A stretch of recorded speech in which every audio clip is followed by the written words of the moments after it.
all of us are living nowadays under fear of corona epidemic, and from last 1.5 year we are not able to meet each other, able to see and listen each other through webinars only. This trust is organizing webinars from the last 2 years with the help of AstraZeneca. We are organizing radiation radiation oncologist conclave on prostate cancer, first on zonal basis and then on the national level. We have organized yesterday zonal level conference for North Zone, and in next week we are going to organize it for East Zone and South Zone. It's my pleasure to welcome you all for this radiation oncology conclave of West Zone. And the beauty of this meeting, we invite only radiation oncologists who come to the common platform and discuss the themes and related things to radiation oncology. I would like to extend my thank and gratitude to all faculty members and participants of this conclave. Today, we are going to hear from lot of learned faculty in form of, about prostate cancer, in form of lecture, in form of panel discussion, and a very well debate. And in the last, we are going to organize an onco quiz. As I told you, we have organized a group discussion for senior resident. We are going to select two senior resident. They will participate in the group discussion at the national level. We are going to select five best paper award, which are going to participate at the national level. And in the last, from the quiz, we will select first 15 candidates who will participate and secure maximum marks from the onco quiz, and they will participate in the national level onco quiz. So I request all of you to be there on the 30th of July, Friday, in a big academic feast to listen the most renowned radiation oncologist of our country about the prostate cancer. And I am very much thankful to AstraZeneca for and other companies for supporting us to organize this webinar. During this COVID period, AstraZeneca has introduced this Mitra program for prostate cancer, which is very much helpful for all radiation oncologists, and it is in the 3-4 major form. They will provide injection at home. This Joladex injection, due to COVID time, sometimes patients are not able to come to hospital. So this AstraZeneca company will provide the support so that the patient will get injection at home. Same time, the patient is not able to come for physiotherapy daily for hospital. So AstraZeneca will provide help for this physiotherapy, and for diagnostic support and remote telecounseling, they will do it for the patient who need it at the low cost, or they will provide some subsidy from their side. So again, I am very much thankful to all faculty members and all participants of this meeting. And with this, I request Dr. Maitri to proceed further. Thank you very much. Thank you, sir. Thank you. Next, I invite Dr. Kinjal Jani, Director and Head, Department of Radiation Oncology at HCG Cancer Center, Ahmedabad. He is the Zonal Coordinator of the West Zone. Welcome, sir. Yes, good evening, everybody. First of all, I'd like to thank Pandeyji. This is his idea, and, he has started these meetings since last year. And, we had a very good meeting last year also on prostate and on a similar pattern with all the zone meetings and then the national zone meeting. So, it is very much learning for all the radiation oncologists to know the minute details about what is going on in the world. One more thing, I would like to congratulate Rahul. He has conducted the previous session so well, and he has been up to the mark to give the final concluding remarks. So good job by Rahul. I'll not take much of the time. I'll just thank all the participants and all the colleagues that you are taking your time out in this busy schedule and being here for the meeting. So I think we'll proceed with the meeting. Dr. Maitri, you can take it from here. Yes, sir. Thank you very much. Now I would like to invite our esteemed Dr. Rakesh Vyas, sir, Professor and Head, Department of Radiation Oncology, AIIMS, Jodhpur, for the inaugural speech.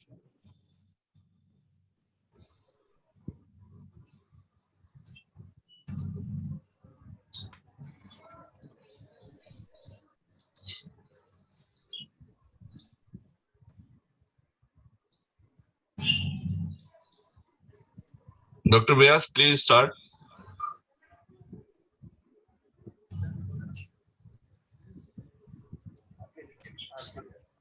I think Dr. Virendra Vyas sir is here. He is here. He has unmuted himself. He is not able to speak. Something problem is his mic. Sir, please, you can please start, sir. Me? Yes, sir. First of all, a very good evening to all. Manish, another feature in your case, you are organizing constantly a very good webinar, and Kinjal is very active in there. And I heard the previous deliberation, and it is very wonderful. Rahul and Rajesh, their candidates are presented very well. And it is a very good effort, particularly for young radiation oncologists. One of my young radiation oncologists, Pallavi, also present. So it is a very good gesture of all of you to promote young radiation oncologists quiz and presentation and panel discussion. Thank you. Thank you very much, sir. We'll be moving ahead with the lecture now. So for the lecture, I invite our chairperson, Dr. Akshay Nigam. He is the professor of Department of Radiation Oncology, GR Medical College, Gwalior, to introduce our today's speaker, Dr. Akshay. Dr. Vyas, we are also very young.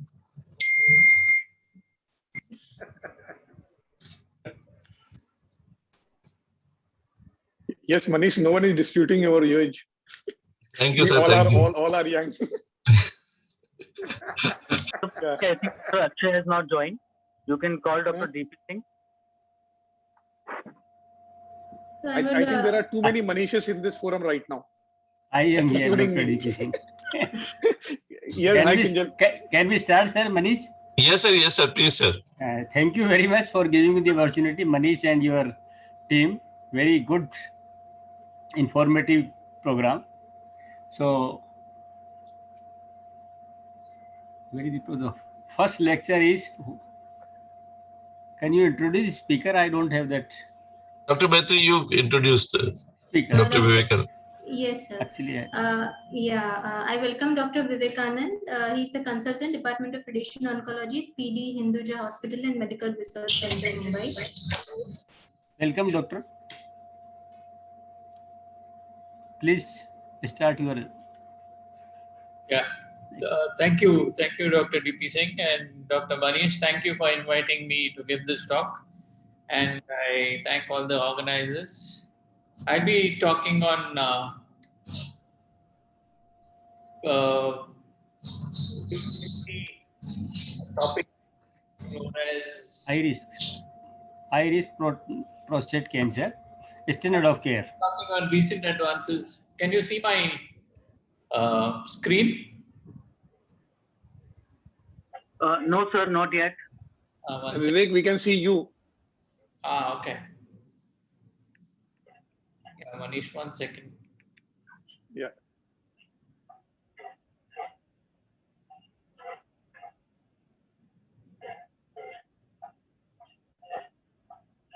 Is it visible now? Yeah. Yes, It is visible now. Okay, thank you. So I will be talking on recent advances in locally advanced prostate cancer. Though Manish Pandey had told me SOC and the recent advances, there is no one standard of care as many of us care for this cancer, and it's actually the patient which door he enters. So these doctors are the important ones to them. So everybody has got a role.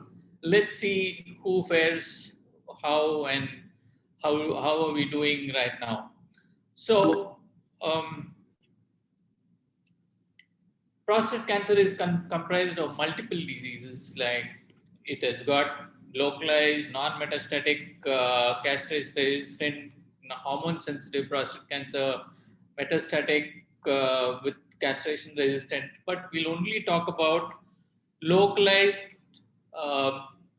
newly diagnosed, locally advanced prostate cancer. Now, what I mean by this, I will delve into it in the next few slides. Just talking about Globocan 2018 India Affairs 16th rank of prostate cancer. It has about 25,696 cases and almost 2/3, that is 17,000 deaths a year, and 5-year prevalence is close to 50,000 cases. So amongst the world, we've not so much of a burden in India, but I'm sure there is much more. We do not record it and we do not have a proper registry. So I think Tiwari et al. Has shown that there's a lot of Asian Indians, especially who are living in American soil, have more of extra prostatic extension. That is, he almost said that 30% versus 15%. And 85% of cancers were detected in stage 3 and 4 in India. So we have to know more about late stages or locally advanced stages than the early stage or intermediate stage. Now, here we're talking about very high risk, that is T3 or T4 Gleason grade pattern of 5 of more than 4 cores, and then high risk grade group 4 or 5 with PSA more than 20, and then we have T2C or Gleason score 8 or 10 defined by ESMO or EUA. Basically, these tumors which have come out of the capsule, there's more than 4 to 5 cores positive. There is more than PSA 20. All describes that these cells have gone out of prostate. They might have gone to the close nearby lymph nodes. Maybe we can detect them, maybe not. So what do we do with these cases? So if we detect, what are the treatments? Neoadjuvant androgen deprivation, I think most of us are familiar with this. Radical prostatectomy, either open or robotic or laparoscopic, whichever is convenient to the surgeon. Radiation therapy, we have now quite some time. IGRT and IMRT have become the norm. We have brachytherapy, which people do not talk about in India, but definitely this is an arm which is to be ventured into in India more and more because of the locally advanced cases. And adjuvant hormone therapy, how long, we do not have a fixed time. And adjuvant chemotherapy is also coming into picture now.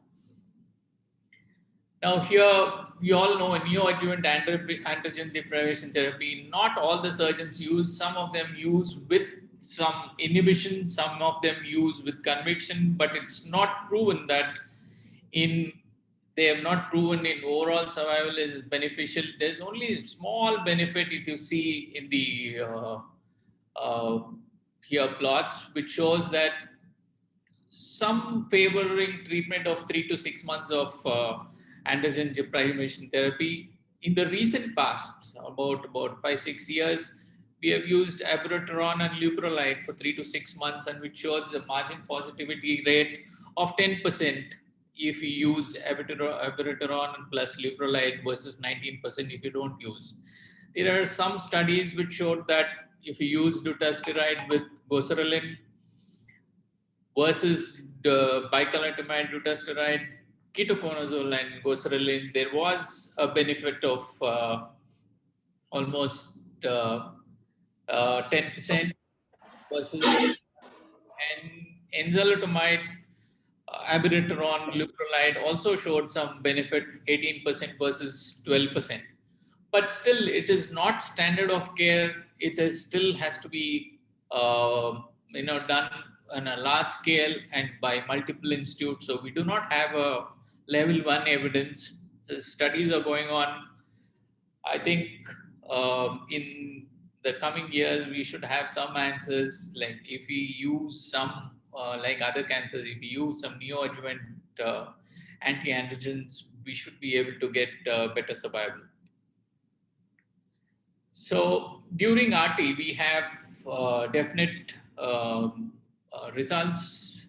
In this forest plots, it shows that both disease, biochemical disease-free survival and clinical disease-free survival, there's a benefit if you add hormone therapy to radiotherapy versus radiotherapy alone.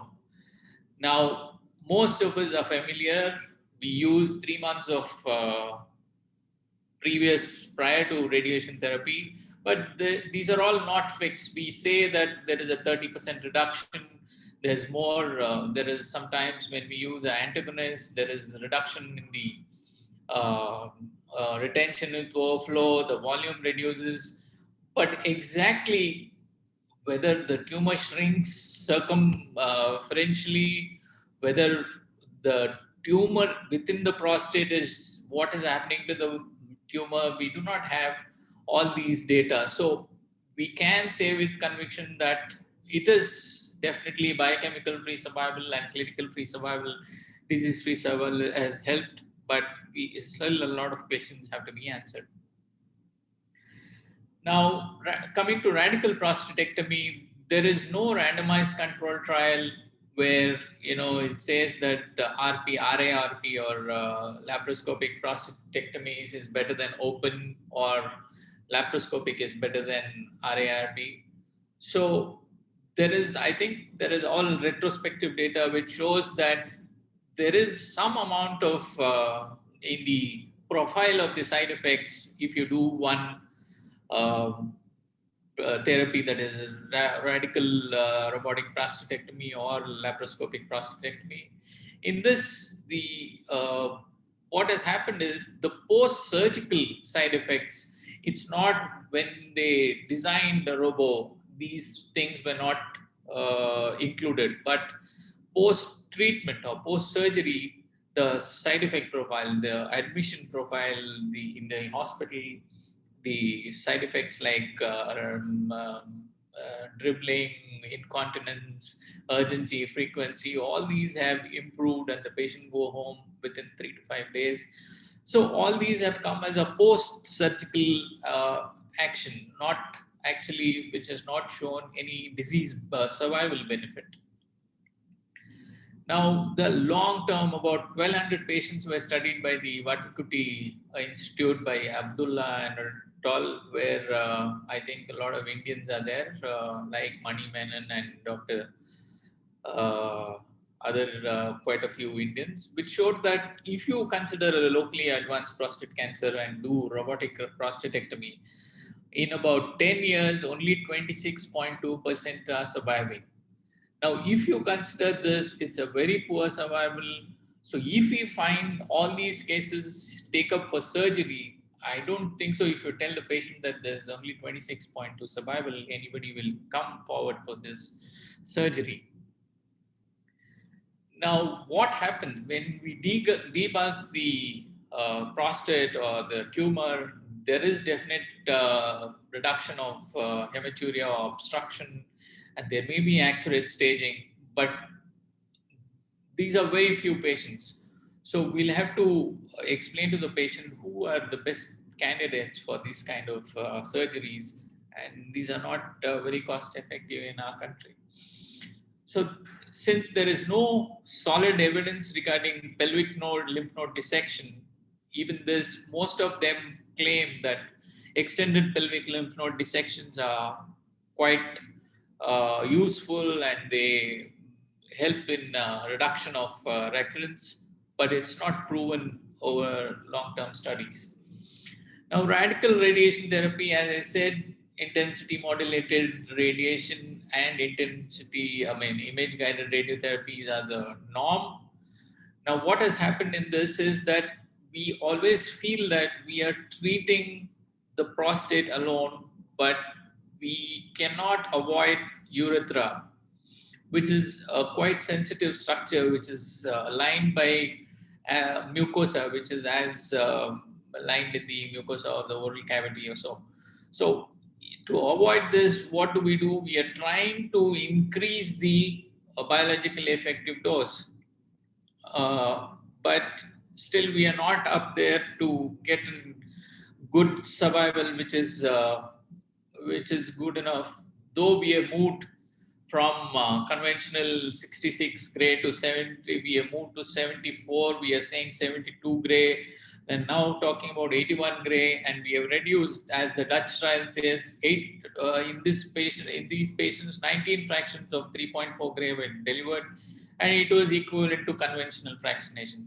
But is conventional fractionation is giving us the best results? We'll have to see. I don't think so. We are still increasing the survival rate. Now, without clinical pelvic lymphadenopathy, there is no role of whole pelvis radiation therapy. Now, RTOG 9413 and GETUP-01 did not demonstrate a clear benefit of whole pelvis radiation therapy compared with prostate alone. Though whole pelvis radiation therapy, if you use some nomograms, either MSKCC or Istro, you have to define that if it is more than 15%, then worthwhile using treating the whole pelvis, but you will have to take all the side effects which comes with it. Now, the next trial which is happening is RTOG 0924, and this will address whether whole pelvis radiation therapy without pelvic lymphadenopathy is it beneficial or not. Now, dose escalation, we have known since quite a few years that if you increase 10% increase in dose, you get a 10% increase in control. But how do we increase this dose? We have stopped at, say, 81 gray. That is the best dose we can give with the best available techniques. Now, if you see this, the Martinez showed this from the Willem-Bimo. He showed that anything about 268 gray BED had at least 10% increase from almost 78% to 88% difference in clinical failure. So more than 200 is the norm which we require. How do we do it? We'll see how best we can do it. Now there is something called as brachytherapy, which in India is not explored much. We can do intensity modulated brachytherapy. That means if you notice all these dose distribution, if you leave the source in one place, it will definitely deliver a higher dose. If you see the graph on the right side, the thin yellow line is as sharp as a knife. So even proton therapy has got a broad brag. So external beam, which is in the blue, dark blue, there's quite a bit of normal tissues inclusive, so the side effects will be more.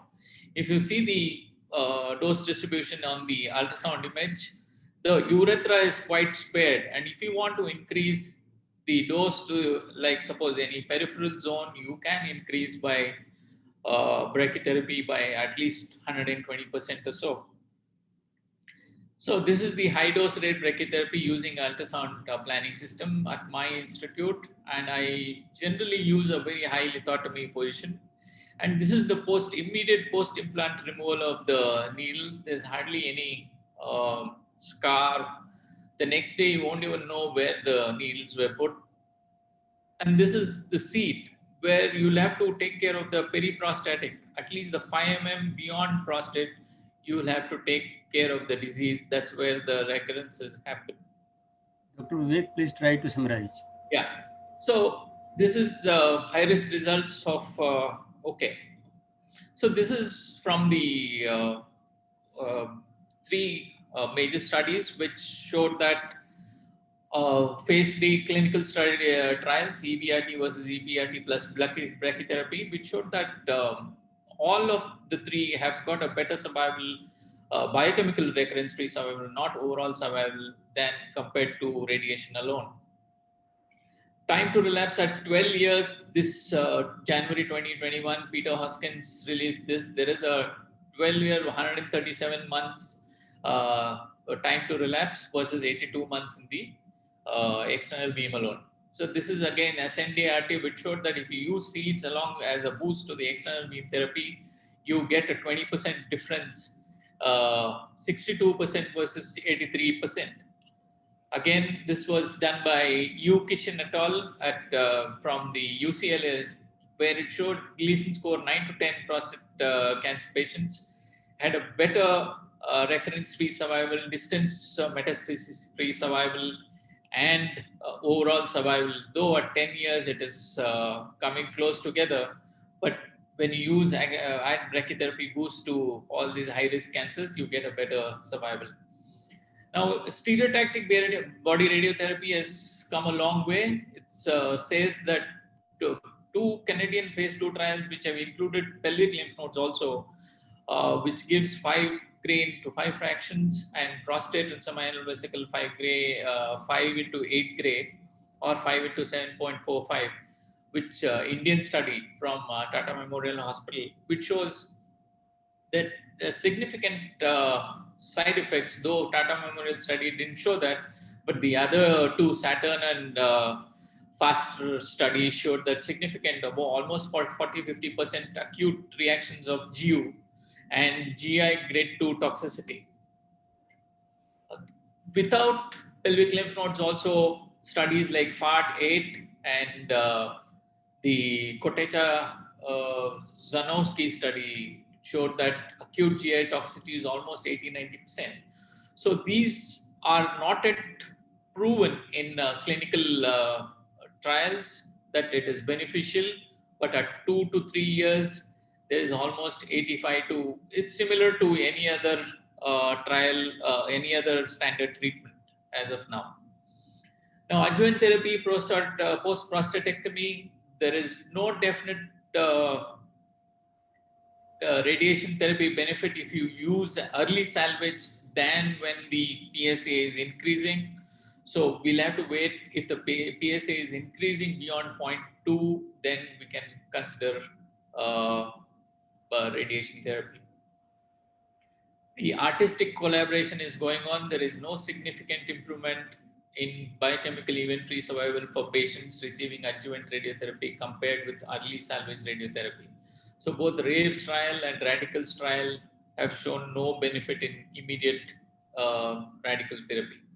Adjuvant ADT, yes, definitely. Sorry to interrupt, sir. Can you please give the concluding remarks soon? We are running out of time. Sorry. Okay.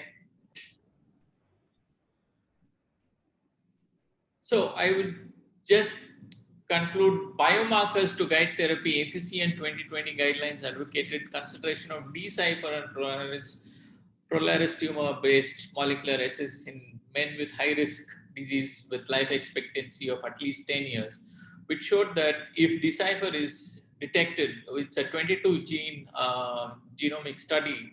If it is, there is an outcome score, then disease, the predictive marker, which is valid, post-operative radiation is required. And if BRCA2 mutations is associated with worse metastasis-free survival and prostate cancer cause-specific survival compared with patients who do not harbor such a mutation. So if there is a BRCA2 mutation, it's worse metastasis-free survival prostate cancer. So the role of prostatectomy in locally advanced prostate cancer is controversial.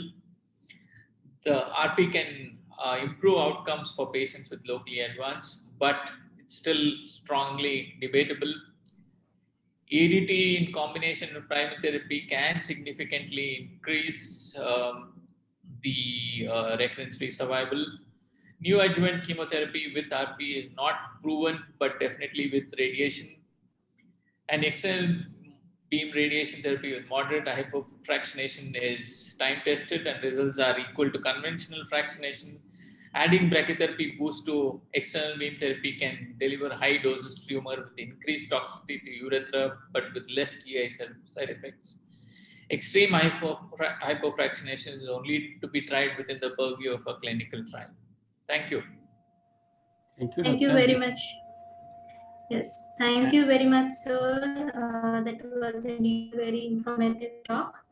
I would invite Dr. Priyambada Maitri, Consultant Department of Radiation Oncology, ECFRAC Mumbai, to give her expert comments on the lecture. Yeah, good evening, everyone. Thank you for that very interesting lecture, Dr. Vivekanand.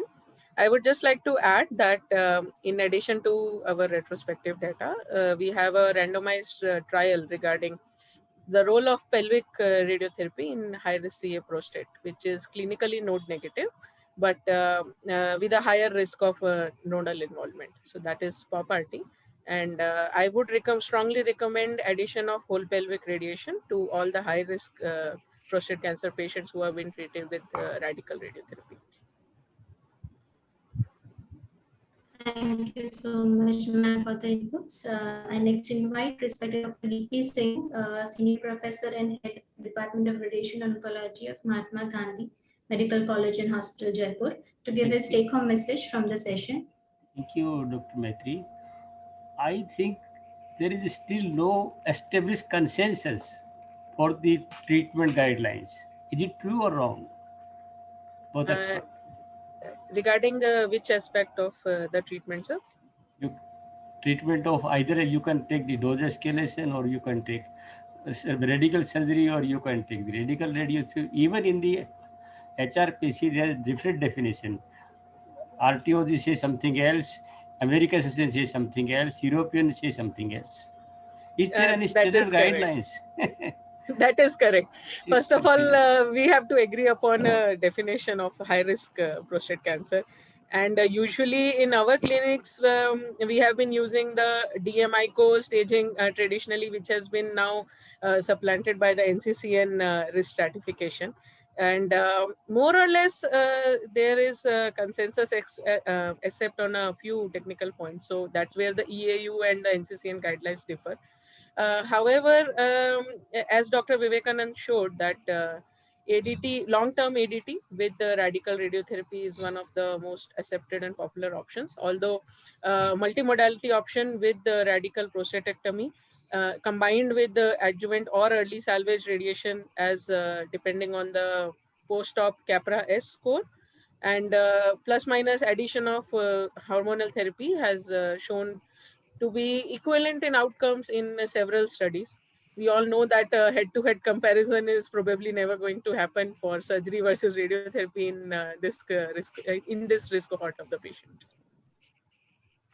Thank you. Very good. Thank you. Thank you, sir, for summarizing, and thank you, everyone.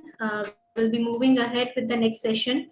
I invite Dr. Rushi Panchal, Consultant Radiation Oncologist at Sri Krishna Hospital, Karamsad, to conduct the panel discussion and invite the panelists. Dr. Rushi. Good evening, everyone. Today I'm going to moderate the session on panel session on the management of the newly diagnosed metastatic hormone sensitive prostate cancer.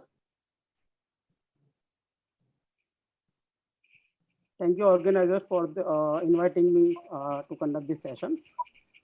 My panelists are Dr. Suruchi Siddha, Dr. Vaishali Sinde, Dr. Trinanjan Basu, Dr. Manish Chobal, Dr. Maitri Bhagat, Dr. Hemendra Mod, Dr. Vikas, Dr. Samir.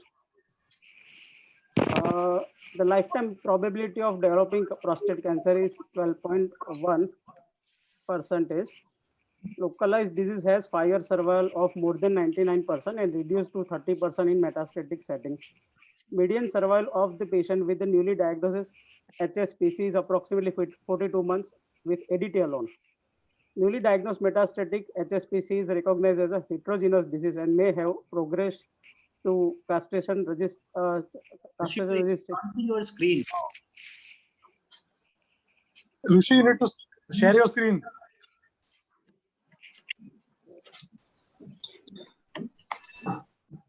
अभी तो भूमिका बना रहा है ना? अरे वो भूल गया है. अच्छा भूल गया. पुराना मुलक्कड़ है वो तो. वो एंटू हो गया था भूलने के लिए. हाँ पुराना मुलक्कड़ है ना. All panelists, please put your video on. Is it okay? Is it visible? Yes, perfect. Yes, now. sir. Okay. So addition of the newer treatment to ADT has emerged as a desirable approach to delay disease progression and improve overall survival. So this is the case which we are going to discuss today.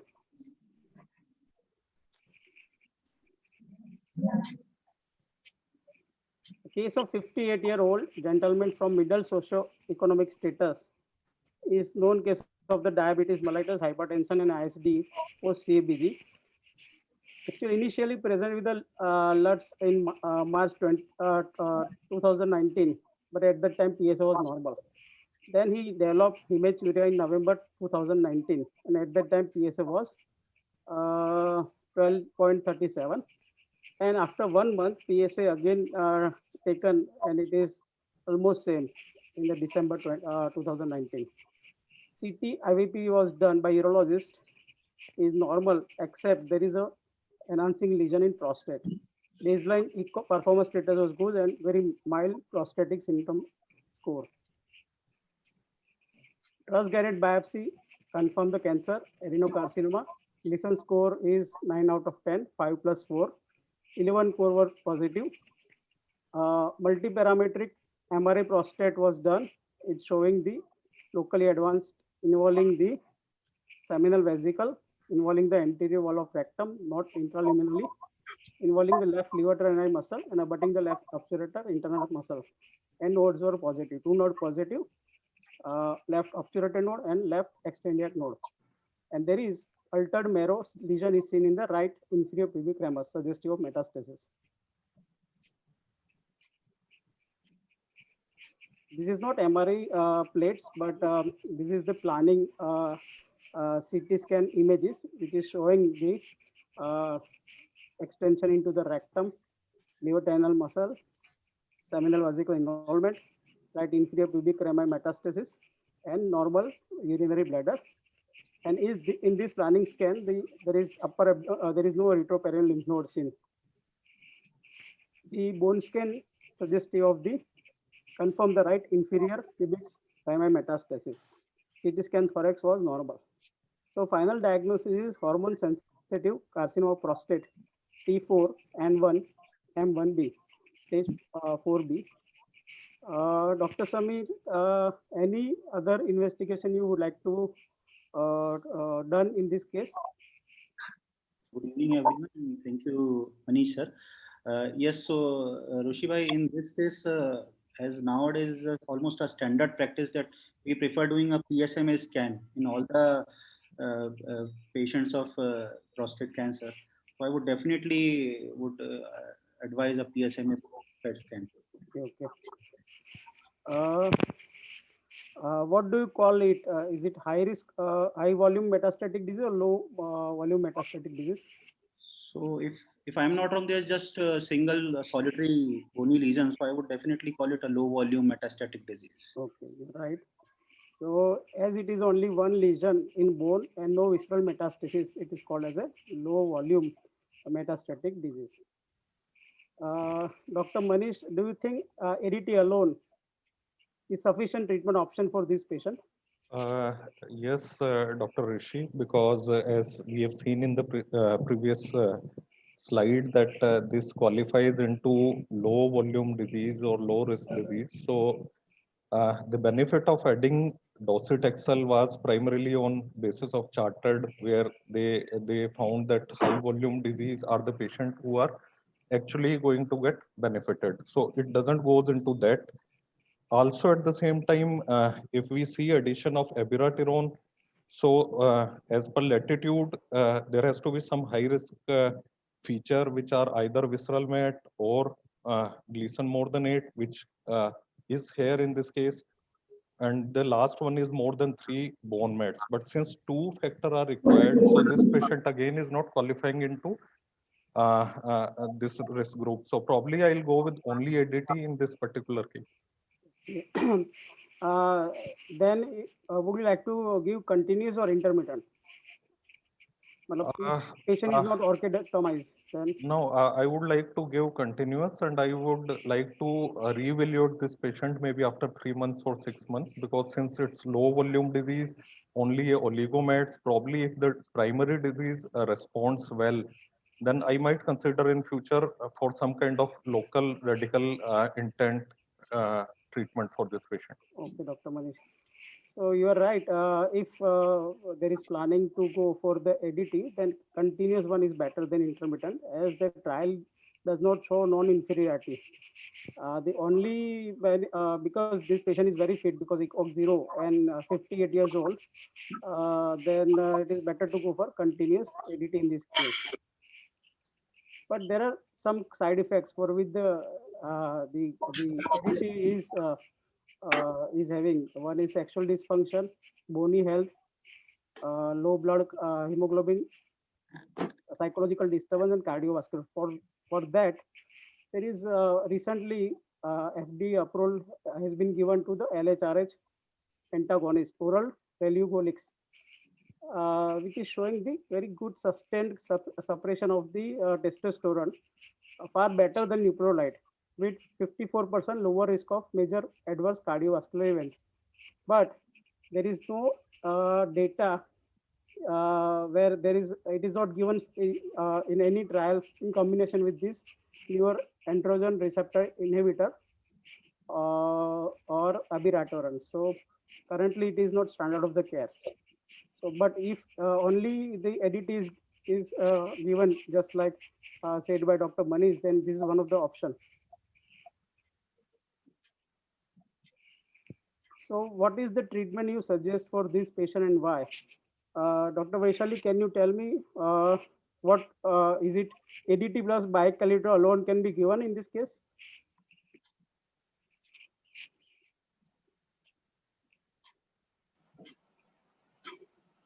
Dr. Vaishali? Dr. Suruchi?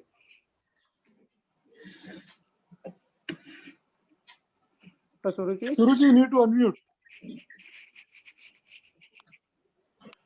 Yeah. So is there still role of the ADT plus bicalito means complete androgen blockage in this particular case? No, normally we are, there is no evidence now to combine it with a bicalutamide combined androgen blockade, but then definitely the evidence is now emerging and it has come with abiraterone and both the Stampede trial and the Latitude trial that abiraterone and docetaxel concurrently with ADT are beneficial. But it has to depend upon the general condition of the patient. Plus, he has got so many comorbidities that we need to understand whether we will be able to give this. ADT plus radiotherapy, definitely yes. After a neoadjuvant hormone therapy, I will definitely go just because it's just a one single MET. So it's a low volume disease. So a whole pelvis radiotherapy with the prostate thing. And we will definitely like to cover the bone mat, the solitary mat, which is there in the fields to go to the radical doses. Okay, very good. Dr. Vikas, can you tell me if we are opting the radiotherapy, is there any role of the brachytherapy to prostate in this case? No, actually, I want to clarify this as this is a low volume disease, as you are saying from the beginning. Stampede clearly said we should give radiation only to the site of a local disease, that is the prostate, and nodal or the oligo meds need not to be radiated, because it has shown there is no difference in overall survival, but it has definitely has a good biochemical control. In case suppose you are giving the hormonal therapy, your PSMA scan has suggested that there is no disease elsewhere. So, and as per Dr. Manish, it is a low volume disease working only ADT. Suppose there is a oligo progression at one site, so you can include that site in your radiation field. So you can use a fractionation of both, either standard fractionation of hypofractionation or the extreme hypofractionation, like 36 grain 6 fraction or 68 grain 25 fraction or 39 grain 19 fraction. But definitely there is no role of brachytherapy. We use mainly the prostate only in such cases. Yes, you are right. If we are planning for radiotherapy, then EBRT, hypofractionation is better, and there is no role of the brachytherapy. And dose is to be given to the primary target. So any role of metastatic directed therapy means like SBRT in this particular case. Dr. Trinanjan Basu. Yeah, hi. So I know we don't have any phase 3 data, but with STOMP, Oracle, and Saber Comet, if I have to a single bony deposit, I might as well cover. Like we have done it also, to be honest. We have done it because See, I think if we have technology, and as radiation oncologists, we don't utilize technology. See, our patient never question for fifth line of chemotherapy. On taking nth line of chemotherapy, they never question. If we as radiation oncologists don't endorse our own branch, then there's no point working with high-end technology. We always say we have SBRT setup, and then we don't do. We have SBRT, we don't do. Then there's no point. There are safety guideline available. There are protocol available. So one should be confident enough to cover. For oligomet, for prostate, if we don't cover metastatic site, after 3 years down the line, we'll realize all the now Tom will have a phase 3 data and it will show good benefit. So why not give that benefit to the patient? I would strongly cover the metastatic site also. I agree with you, but at present guidelines don't support this. But I agree with you. It can be given. It is not like that. It's correct. It's a very I want just to add something that I totally agree with Dr. Triranjan that we have data from STORM, and we know that if we treat the metastatic foci, then we have a longer biochemical progression-free survival. Though it's not overall survival, but we have a data that we can have patients biochemically free from the disease for longer time, and now SBRT and other techniques are very safe to use in daily practice. Then I think that this is a valid approach that we also treat that single foci. Yes, I agree. Even I agree, because here for this patient especially, it is within the portal where we are treating. Yes, so you're we right. should definitely try to cover the. As it is very nearby to our the primary prostate target, we can even cover this metastatic foci and give the same dose of radiotherapy. So instead of SBRT, we can give this the RT2 just like those of prostate cancer. So any role of the bone receptive therapy in view of the bone metastasis, Dr. Hemendra Mode.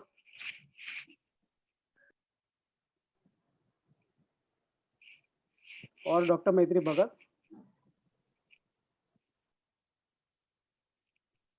Sorry, sir, I didn't hear you. Any role of the bone anti-receptive therapy in this case as there is a bone metastasis?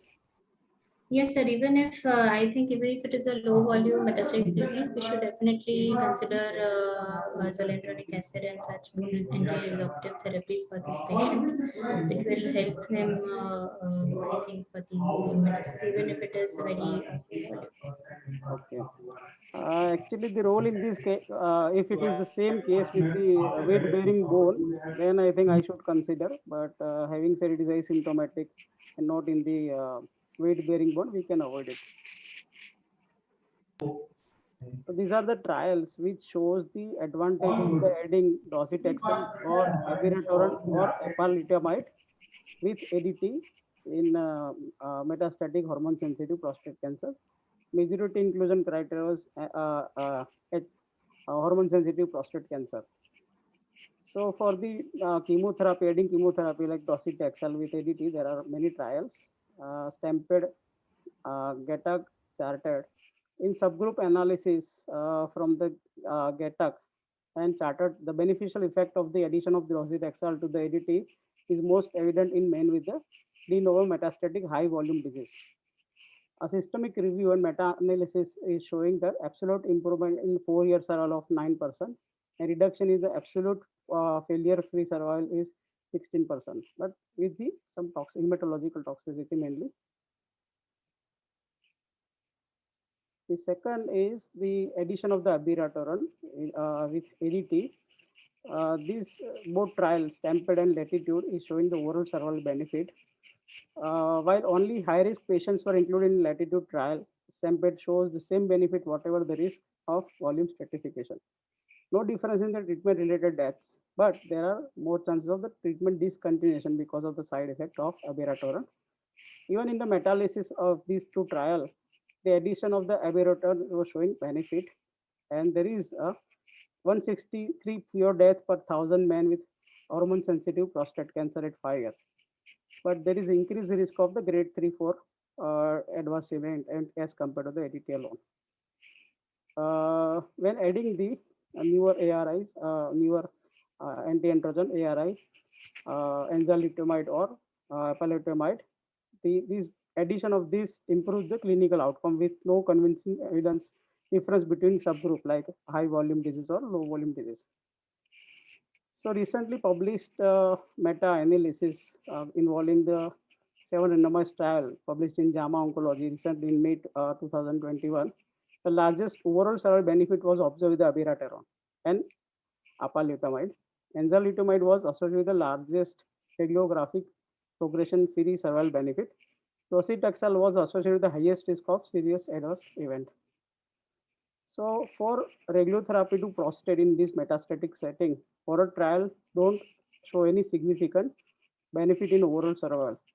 Median time to progression is, so there is an advantage in progression-free survival with accrued hazard ratio is significant. So in STEMPED trial, where radiotherapy given to prostate only, either 6 Gray 6 time or 2.75 Gray 19 times, there is improved overall survival from 73% to 81% at 3 years in those with low metastatic burden. Because in this particular case, the 40% of the patients were of lower metastatic burden. Failure-free survival was also improved in a lower metastatic burden disease. So even in the meta-analysis, Cochrane review suggests the survival with an absolute improvement of the 7% in 3 years in men who had 4 or fewer bone metastases. Even NCCN guidelines is also showing the role of the radiotherapy in low volume metastatic hormone sensitive case I mentioned. And there is a role of the SBRT to the bony metastasis in de novo, synchronous metastasis, but it is still in the infantile stage. But there is role of the metachronous metastasis like oligometastasis after the treatment of the primary disease. It is proven beyond doubt, and many trials of the prostate cancer are already conducted. STORM, ORIOL, even as Saber Comet trial was basically not meant for prostate only, but in that trial also around 21% patients were from prostate cancer. Actually PSMA PET scan has very significant impact of detecting micro oligometastatic disease in whom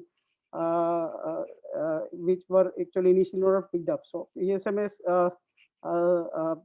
PET scan is very helpful in even radiotherapy planning of SBRT of these kind of the cases. So how Dr. Rishi, sorry, Dr. Rishi, 4 minutes only. Try to conclude. Sure, sir.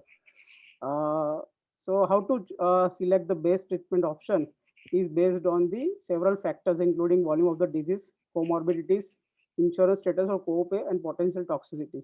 Docetaxel usually given in the 6th cycle only, while newer hormonal therapy can be taking more, need to continue for longer time with additional toxicity. So, so if there is a high volume disease, then docetaxel can be added, abiraterone, apalutamide, enzalutamide. And if it is low volume disease, abiraterone, ARI, and radiotherapy to prostate can be given. So any predictor marker used in this patient can be used. Dr. Samir.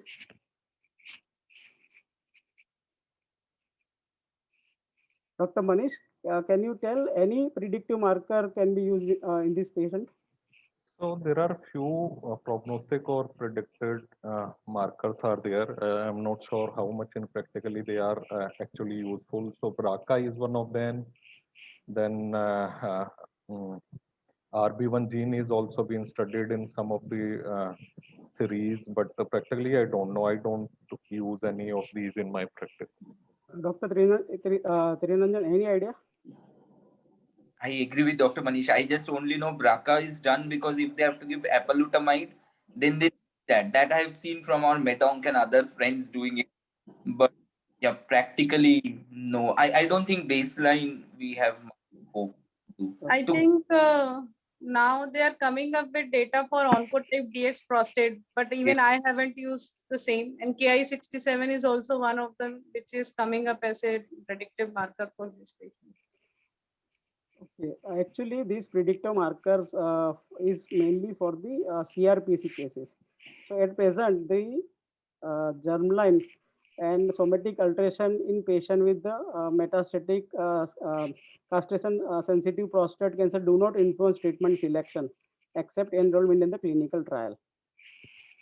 Actually, the latest NCCN guidelines do suggest we need to go for this kind of testing even in a recently diagnosed metastatic cancer. But it is still in the infantile stage. Basically, if these kind of mutations are there, it will help in a crossover the therapy in second line, third line. Addition of the immunotherapy or addition of the MAPs will help. Will be guided by these kind of the predictive markers. So what we had given actually, patient was given 6 cycle of docetaxel outside along with the Degarelix monthly cycle, and after completion of the 6th cycle, PSA come down to 0.3 from 12 baseline, and response MRI prostate suggestive the reduction in the size of the primary and lymph nodes and extension of the disease. And this because still even after the PSA level was 0.32, urologist outside done bilateral orchidectomy as patient was not compliant on the Degarelix treatment, and even after orchidectomy, within 9 days, still the PSA was 0.3. So there was no difference happened between the before surgery orchidectomy, after orchidectomy, referred to radiotherapy to us. We had given 60 grade 20 fraction, 60 grade 20 fraction to prostate plus SP 7 vesicle, and 46 grade 20 fraction to pelvic lymph node plus right inferior pubic rami. So I have covered the 46 grade 20 fraction to inferior pubic rami also, completed on the July last year by IGRD technique with very grade 1, grade 2 toxicity. And current PSA done in the June 21 was 0.09. So this was the case I treated. This is the image. We included the inferior pubic rami in this case. There are some future advances, like in future MABs and immunotherapy can be added to this ADT plus ARI and all. So these are the future advances that further come down the failure rates, but still in the at least at present under trial. Thank you so much. Thank you so much, sir, for the wonderful interactive discussion. Now here comes the most awaited debate session, and the topic is brachytherapy versus SBRT in low-risk prostate cancer, the feasibility and ease. The speakers are Dr. Manish Chandra, Head Radiation Oncology, Jupiter Hospital, Thane for brachytherapy, and Dr. Aparna Shukla, Head of Department Radiation Oncology, Shelby Indore for SBRT. Our judges for this session are respected Dr. Virendra Bhandari, Professor and HOD, Radiation Oncology, Sri Aurobindo Medical College and PG Institute, Indore, and Dr. JP Nima, Consultant Radiation Oncologist at Apollo CBCC Cancer Care, Ahmedabad. The speakers will be given 10 minutes each. And now I first invite Dr. Manish Chandra to deliver his views for brachytherapy in low-risk prostate cancer. Before that, I would like to congratulate Dr. Rushi for conducting this beautiful panel discussion. And I would like to extend my thanks to Dr. Manish Chomal, Dr. Maitri Bhagat, who have जिन्होंने थोड़ी देर के लिए पाला बदल दिया था. From organizing side, she has gone to presenter side, but ultimately she came back. Dr. Samir Botham, Dr. Surachi Sinha, Dr. Tiranjan, Dr. Vaishali, Dr. Vikas, and Dr. Maitri for a beautiful panel discussion. Thank you very much. Now, Dr. Manish, you can start, please. Dr. Manish. Yeah.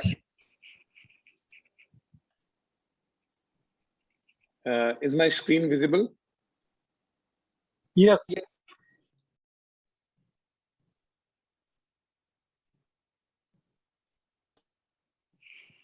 No, it is not there to me.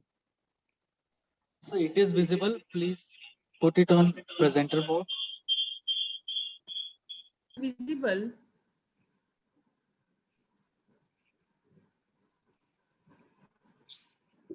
I think you can select the slideshow mode. It is. Please Yes, go it to is visible. slideshow. Yeah, it is No, visible. it is Please there. go to slides. I'm putting the slideshow, but I think everything is minimized there. So you try to reshare your slide. Just stop this share and try to reshare.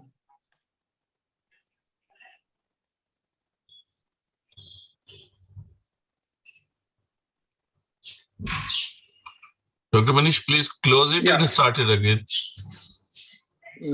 Okay, I'll just try that. Just a minute. Yeah. Please start it again.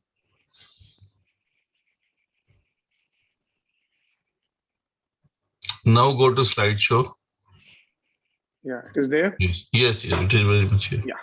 Yeah. Thank you. So thanks a lot to all the organizers for giving me this responsibility.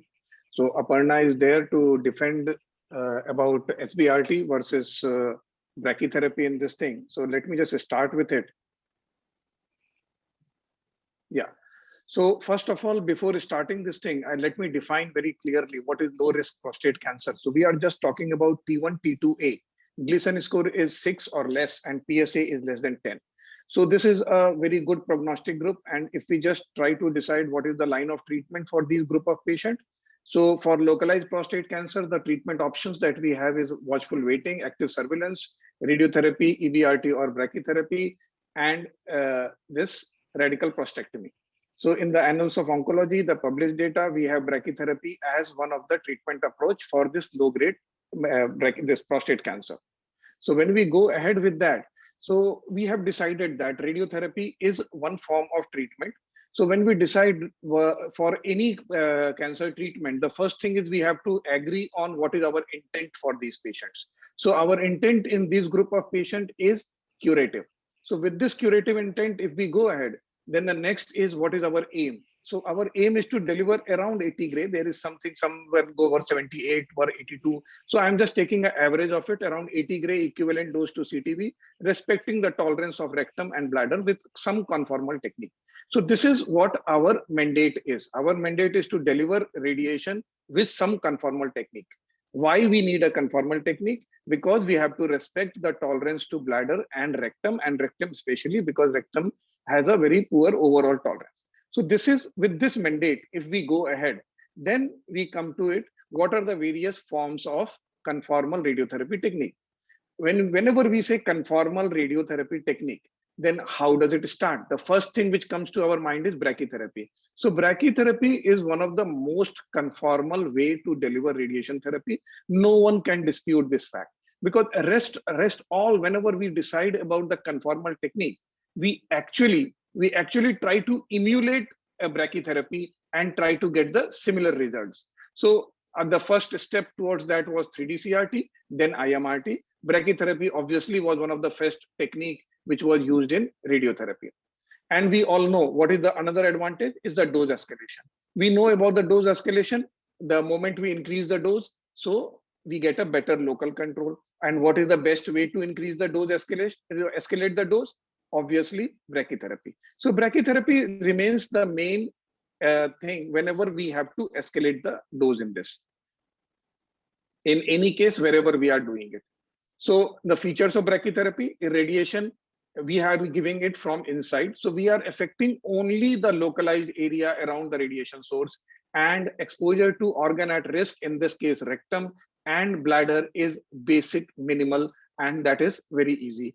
And the most important, we spend a lot of time, lot of things on discussing about the motion management, bladder protocol, about air in the rectum and how will it deliver, the positional changes, daily variation.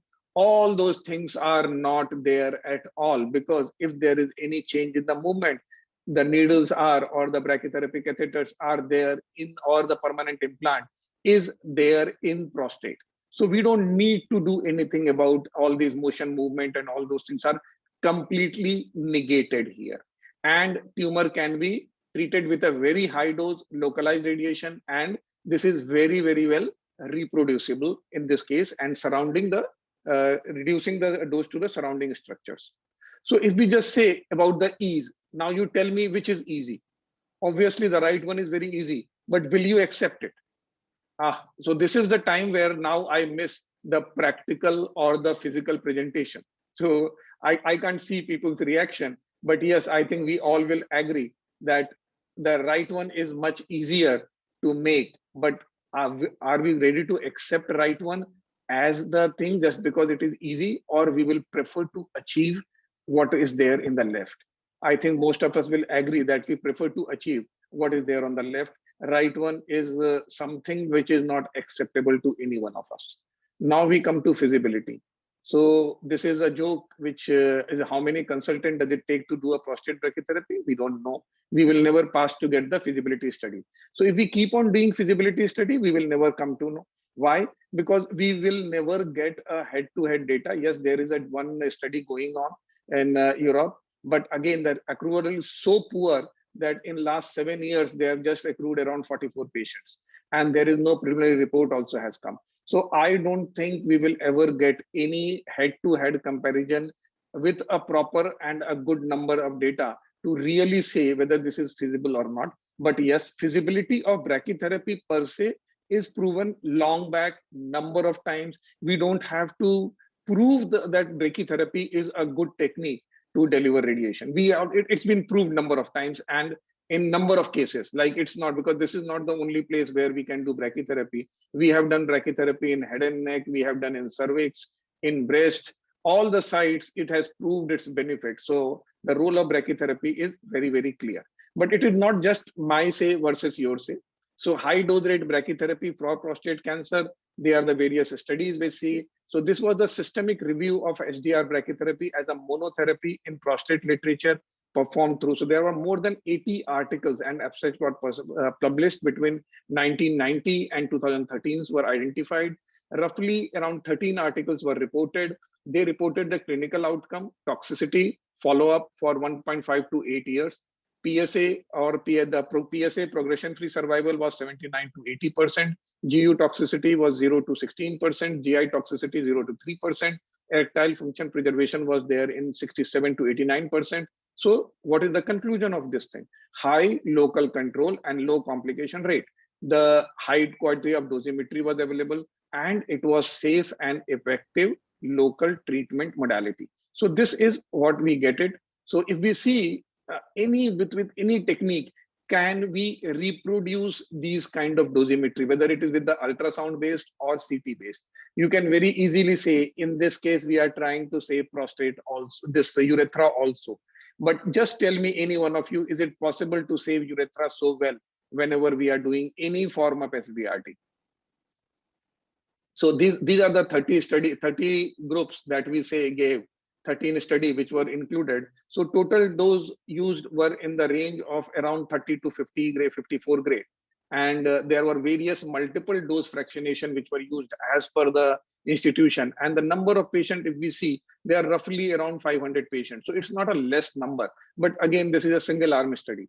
So as I told earlier, the chances of we getting in our lifetime a randomized study to prove the benefit of one over another is not there. So we have to agree with which is a better modality, and we have to agree to the radiobiological and radiological principle that which is a better tool to deliver a conformal treatment. So if we go by it, the late toxicity, GI and GU, all of them are acceptable in a very good range. In the GI grade 3, grade 2, they are practically not there. Is 10%. This is the only one we high. But if we go back to this study, so the dose here used was little different. And as a disease control rate, if we see, local control rate is in this tune, what better can we expect in this case? So this is too good a result that we can get from brachytherapy whenever we are doing it. So there was a good study by Laria, and it showed 20 gray single fraction. I was very much impressed by this 20 gray single fraction and with HDR brachytherapy. Purpose was to reproduce brachytherapy, and it was using HDR brachytherapy in this case. Very good toxicity profile. PSA and biochemical control was really very good. In January 15 to 19, and the numbers they treated was 52. 30 patients were in the low group and low, and 22 was intermediate. Dose deliver was 20 gray as a monotherapy in a single fraction. Prostate plus 5 mm and expansion posteriorly, they were going around 2 millimeter. Mean dose in prostate was around 22.6 gray, 21 to 24 gray. Median follow-up 36 months. Only one patient developed PSA relapse. And grade 1 GI toxicity was roughly around 9% approximately. No grade 2 or grade 3 toxicity GI was there. So this is an alternative treatment to prostatectomy, hypofractionated, and the complication GI, because whenever we go ahead with this, not only when we are comparing with SBRT or with prostatectomy also, if we are doing it for low grade, this scores over prostatectomy or any other form of treatment by hands down by miles ahead. Sorry to interrupt, sir. We are running out of time. So this is again a pre-proof, and here also we can say, so I'm just over just a minute of it. So this is the study where we compared LDR brachytherapy with stereotactic, and the conclusion showed very clearly there was a similar biochemical control GI toxicity at 5 years with slightly higher GI toxicity with SBRT at higher AUC and scores. Thanks a lot for this. Over to you, Aparna.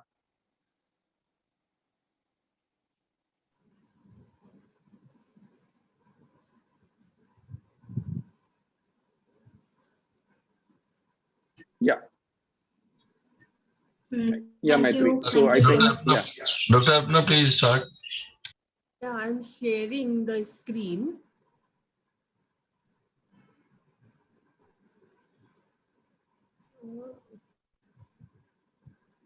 So we can see your screen. Yeah, my screen I think is visible. Yeah, it is. Yeah, good evening, everyone. I will start with my presentation, my respected chairpersons. And first of all, I would like to thank my colleague, Dr. Manish Pandey, and all the organizing team. And it's really my privilege to be here. My colleague, Dr. Manish, has made my job easier by explaining what is low risk prostate cancer. And in this already favorable group, we have all the options which are already discussed, and active surveillance is also an option in this group, which depends on patient survival. But what we have to talk in Indian perspective. The incidence of prostate cancer is 9 to 10 per 100,000 population. 5-year survival is dismal because mostly patients come in advanced stage. Prostate brachytherapy is not used routinely in India because predominance of locally advanced disease and the lack of prostate specific brachytherapy infrastructure and absence of prostate brachytherapy training program have been responsible for this gap. India has a long history of HDR brachytherapy in all sites, but the key issue remains the cost and logistic of acquiring prostate specific brachytherapy equipment for this small patient population. There is a survey conducted by Dr. Vedang from TMH regarding the use of prostate brachytherapy, and of the 88 responded, only 3 reported using brachytherapy in up to 5% of their patients. So this is the real world scenario what we are discussing about. The reasons mainly are lack of training and lack of infrastructure to sustain this less number of cases. Whereas the low alpha beta ratio of prostate forms the radiological basis for hypofractionation, supporting SBRT, which is extreme form of hypofractionation. Entire dose is given in 5 or fewer fractions. Why SBRT? It's a feasibility and each. There are very good reasons. It is entirely non-invasive, unlike brachytherapy. It doesn't involve the insertion of needles, risk of bleeding, risk of infection, GA, hospital stays, or wearing a catheter. Brachytherapy have more bothersome urinary side effects than SBRT. Well tolerated, most people drain themselves and continue with their normal routine. Acute side effects are less, very short OPD treatment procedure, less than 5 fractions, and taking approximately 15 minutes per day. The cancer control rates equivalent to brachytherapy, conventional EBRT, and surgery.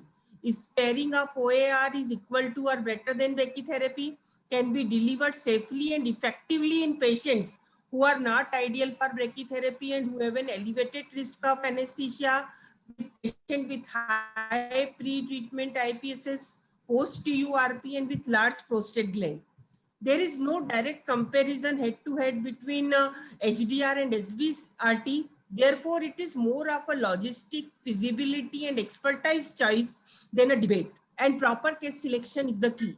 Choice of treatment is mainly determined by risk stratification, patient preference, clinical judgment, and resource availability. Whereas brachytherapy and dose-escalated EBRT have long-standing use, SBRT is an emerging option owing to cost effectiveness, patient convenience, and non-inferior tumor control with good quality of life, more relevant in COVID era. And if we see the landscape, evolving landscape of SBRT, first patient treated in December 2000, first included in 2014 in NCCN guideline. Then there are numerous prospective phase 1 and 2 studies which have shown favorable control. There are multiple pooled single multi-institutional trials and the meta-analysis of more than 6,000 patients, which has supported its feasibility, efficacy, and safety. Based on data from National Cancer Database and SEER, there is a continuous increase in use of prostate SBRT, and over a decade, we have a decade-long data of more than 1,000 patients, and DEGRO working group, ESTRO, ESCO, AUA, ESMO recommended SBRT for low-risk cancer patient outside the clinical trial, and as of 2021, SBRT has become a guideline concordant standard of care option for patients with localized prostate carcinoma. And as we see, there is a trend towards increasing use of SBRT published. This is the JAMA Network 2020. And this is the first randomized trial in 2016, which is published, and it shows 5-year local control rate of 98.6% with SBRT with favorable side effects. Then these are the landmark studies, Hypo-RTPC consortium study and the PACE-B trial, which are the landmark trials, which has supported its efficacy and the even 7-year local control in the range of 96%. And Hypo-RTC trial has used the 3D CRT technique with the wider margin, so the toxicity grade is more, but in the consortium study and the PACE-B trial, modern techniques are used. And although it is a non-randomized evidence, this report provides prospectively collected multi-institutional data in large cohort of patients treated with SBRT. This meta-analysis supporting 5-year local control rate of 96.7%, grade 3 or more toxicity 1.1 to 2%. ESTRO 2018 supports it as an effective option, 96% local control rate at 7 years. And in ESTRO 2020, they reported 12-year local control of low-risk group in 97% of cases.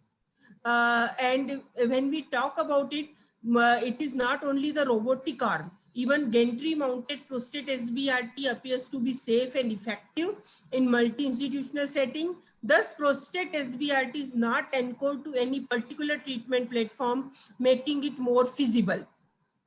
And we have a pooled analysis and the meta-analysis, which supports the long-term data on efficacy and toxicity.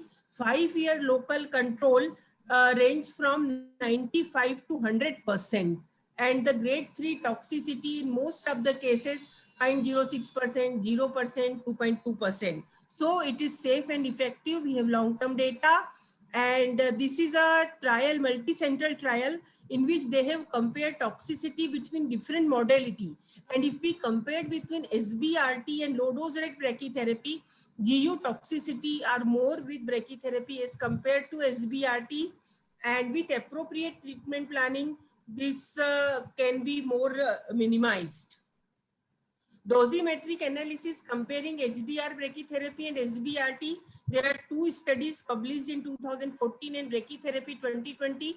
They say that SBRT plan were more homogeneous dose concentration, better coverage of PTV.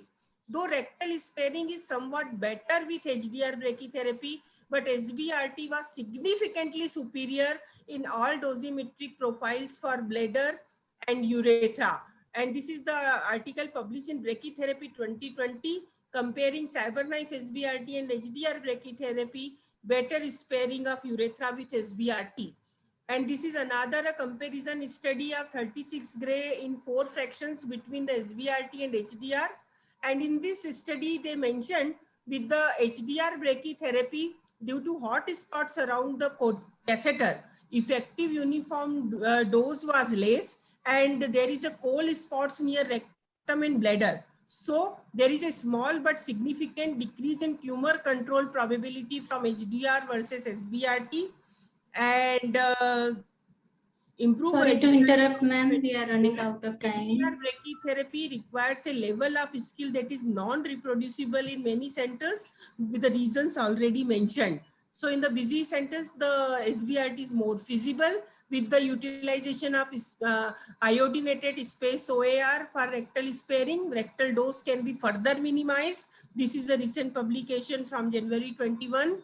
MR guided SBRT will give us further dose conformity by real-time tracking and ability to perform online adaptive radiotherapy, account for organ deformation. And Mirage trial is the randomized trial going on, which will confirm the theoretical advantage into the clinical practice. It will also analyze lead toxicity, oncologic efficacy, and patient-reported outcomes. Safety and efficacy is also tried in single dose radiotherapy, one and done. Single dose 24 gray SBRT was tested in the randomized control trial, and it has shown its efficacy and feasibility. We are out of time, ma'am. Compared the quality of life between different treatments, the quality of life of SBRT is compared to active surveillance. This is the data from European Urology 2019. And even it is feasible in the elderly patients, and patient reported urinary, bowel, and hormonal domains score relatively high in 3 years. And when there are many studies which are giving good control, then patient reported quality of life may guide treatment decision for lower risk prostate cancer. And this is a Fox case standard study in the 2019. And they qualified and compared patient-reported quality of life outcomes between SBRT, HDR, and LDR brachytherapy in more than 500 men. Ma'am, we need to conclude, ma'am. IPSS, sexual health inventory, and expanded prostate cancer index composite chart form, which evaluates urinary, bowel, sexual, and hormonal effects of treatment. HDR brachytherapy seems to have less urinary side effects than LDR brachytherapy, and SBRT in 5 treatments had improved long-term quality of life in the area of urinary irritation compared with those who underwent HDR brachytherapy. So it is that there are enough evidence SBRT gives good quality of life, and there are further ongoing trials are going on, and there is a one trial going on which is comparing SBRT with brachytherapy. The results will come in 2023. And now there are also research going on in SBRT. We are going for precision medicine principles to guide the choice of fixation. There is a data which suggests certain germline single nucleotide polymorphism panel may predict for late GU toxicity after SBRT. So we can choose the type of fractionation depending on the patient profile. The insertion of hydrogel spacer may further minimize the rectum dose.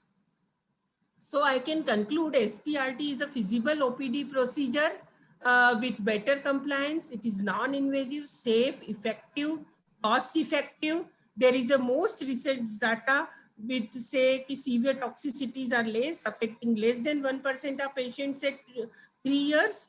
And as long-term data continues to emerge on the safety and effectiveness of SBRT, advances in lineage-based treatment delivery technologies and diagnostic planning and staging tools continue to make this treatment modality more attractive to clinicians in busy cancer centers, and it is more feasible. Thank you. Thank you so much, ma'am, for such a confirmatory talk, and thank you, Manish sir, for such a precise and accurate talk. I would like to now invite Dr. Virendra Bhandari to conduct the rebuttal and give his expert comments. Thank you. First of all, I'll congratulate Dr. Manish Pandey to organize such a good webinar.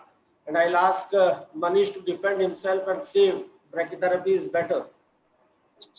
Manish. It's very simple when we say her point was that radiobiologically, we all know if we have to deliver high dose in a short time, what is the best way to deliver a high dose. Second point goes again about localized and dose homogeneity. Brachytherapy has a beauty of dose heterogeneity, and we can use this dose heterogeneity in our favor, because this is how we are using brachytherapy all over the places. And whenever we are doing SBRT, there also dose heterogeneity is what we are using, because the center is getting a much higher dose than the peripheral dose. So it is the peripheral dose that we are talking about, the homogeneity. But in general, wherever we have a dose heterogeneity, means we are delivering high dose into the target, we are getting a better local control. So in all of the study, one thing is for sure, local control is more or less better with the HDR brachytherapy or with low dose rate brachytherapy. And urethral dose can be calculated and reduced in brachytherapy, while that's not possible in the case of SBRT. And this has been proven in most of the study. They say that is comparable. But if we see, the better GI and GU toxicity is much lesser whenever we are doing brachytherapy. Aparna, can you safeguard your statement now? Yeah. So we are talking of more of the logistic. Brachytherapy has its advantage, but when we are talking of real life scenario, when it is very difficult to maintain, like I am working in corporate, so the HDR brachytherapy is not even there for cervix cases, and prostate specific brachytherapy requires specialized training and infrastructure that is lacking. And SBRT, if we are talking of the local control, is same. I have mentioned, I have given enough evidence. And if we are talking of the toxicity, the late, acute and the late, the results again goes in favor of SBRT when we are talking of the urethral toxicities. They are definitely less with the latest data published in Brachytherapy 2020 and the Red Journal. So, and rectal dose can be further minimized with space OAR hydrogel spacer placement. And even it can be completed in one single session. It is a non-invasive procedure, doesn't require admission, and patient can continue with the daily activities. So if we have to choose, it should be a shared decision making between the clinician, the patient, and the multidisciplinary team. So I have already stated in my first slide, it is more of a decision making and logistic rather than a debate. Manish, I think you will be agreeing with me. Thank you. As per Indian scenario, it is. It is not a debate, actually. If you see Indian scenario, there are not so many centers which are using brachytherapy. Yeah, even most of the centers have SBRT, but still, unit has been removed because it is not viable even for treating cervix patient. Dr. Aparna, now it is for judges only. But still, I feel that brachytherapy may be more, because a real-time implantation can be done. Seeing the needles on the ultrasound, you can take ultrasound, transverse and sagittal ultrasound, and place the needles accurately. And then you can plan in modulation, modulate your dose differently at different places depending on the lobe which is more involved, as Dr. Manish has already said. And the doses to the urethra, the rectum, and the bladder, OARs, can be much reduced. And lesser margins within the localized treatment can be given. Thank you. So final decision will come by Dr. JP Nima, sir. Dr. Nima, sir. Yes, I congratulate both the speakers for a wonderful presentation. For Dr. Manish, brachytherapy requires a lot of skill, but best conformal isodose is produced with brachytherapy only. The isodose produced by brachytherapy is much better than that produced by even by the proton beams. Therefore, brachytherapy is of course much better, but many centers they may not be available with the equipment. But if teletherapy is available, then SBRT can be done. I suppose both methods give equally good results. So it depends on which equipment is available with you. Please use that equipment. In the Indian scenario, probably SBRT is better, but those who are comfortable with brachytherapy, then they are most welcome. Thank you. Thank you, sir. And I will congratulate and give thanks to Dr. Manish and Dr. Arpana for a very nice discussion and a very nice debate. And I would like to thank Dr. JP Nima sir for joining this webinar and blessing us. And Dr. Bhandari ने तो मैं तो यही कहूँगा कि sir आपने बिल्कुल दिल जीत दिया है.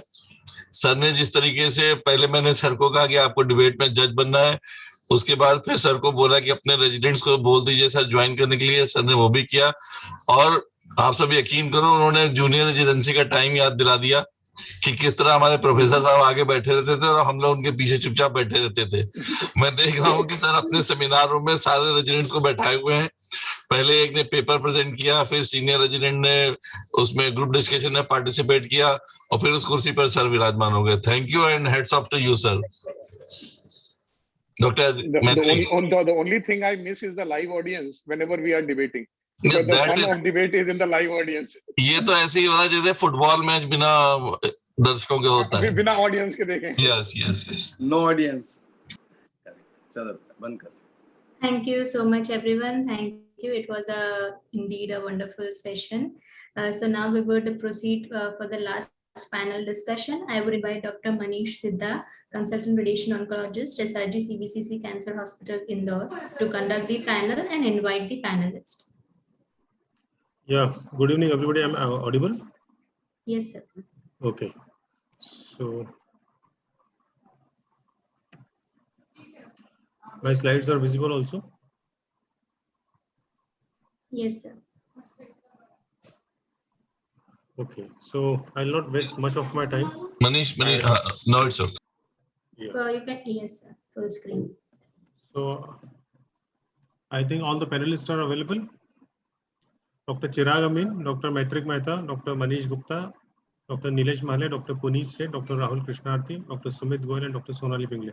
I got the message from Dr. Manish Pandey. Dr. Rahul Krishnarthi is not well, but he'll join us without video. So we are thankful to him for his presence over here. There is one update. Dr. Manish Gupta is not joined.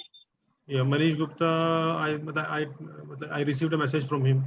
He is busy in something, so he will not be available. But anyway, whomsoever we are present, we are going to make it.